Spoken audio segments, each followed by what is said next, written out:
Alright, so in the last video I showed you how to create a very simple logo, actually this logo in Illustrator. But this time, for those people who like to use Photoshop instead, I'm going to show you how to make a very similar style logo, probably not with the icon, just maybe text. The same style that I did before, kind of showing you how to create a logo using Photoshop now. So the first thing that I want to show you, like before, is just showing you the Bigstockphoto. I think that it's the perfect place, and all the stock photo websites are good as well. Bigstockphoto I selected simply because it has the free trial, the free 7-day trial. So just Google search Bigstockphoto free trial. And so if you search up vector logos, you'll see that there's a lot of different types of logos that were all made by different designers, you know, coffee, this one maybe something water sports or gym, things like that. You can find one that may fit your need, but also you can just find ones that are just the logos by itself.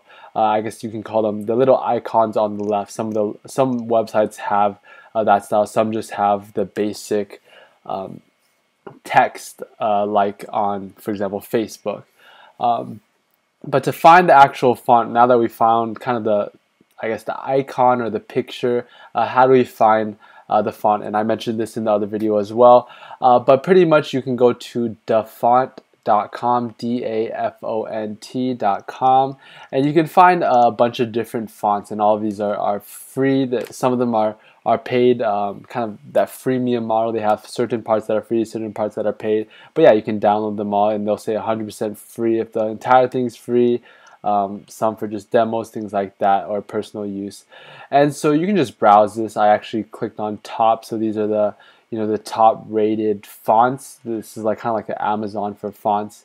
And the one that we're going to be using just for kind of example is, maybe let's try this animated one. There's a lot of different fonts here, but let's say we want more of that, I guess, kiddish look, or yeah, this type of animated look. So all we're going to do is download it, and it's going to open up this file. We're just going to open that up.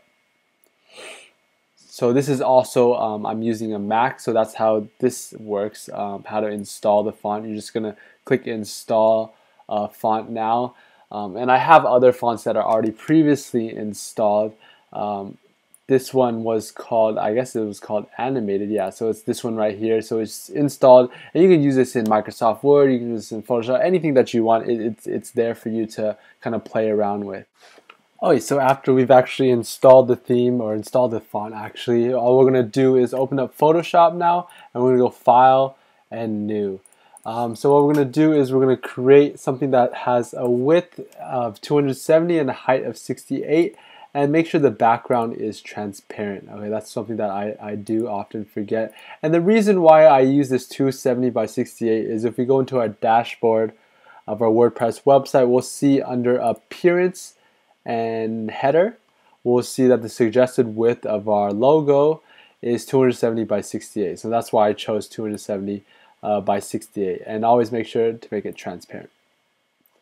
And so now what we're going to do is we're going to see that it in fact is transparent because of this checkered background. And all we're going to do is fairly simple. It's just like before. All we're going to do is type in our website name, and in this situation our font was already pre-selected to be the one that we originally had, but if you didn't, you would just select up here, just kind of like Microsoft Word, and it's nice because it has the actual what the font looks like right next to it. That's not in Illustrator. That's one thing that I do like about Photoshop.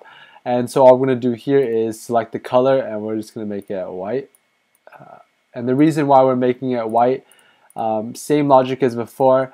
Our background of our theme is this dark charcoal colored background. If your background was white, obviously you wouldn't want to make the font white for obvious reasons. You would keep it at whatever the darker color that it was. And so you just make it white like that. And same thing as before, make sure we have it in that tool, save for web and devices. And we're just going to click save and save it in a PNG transparent. And let's just call this logo 3.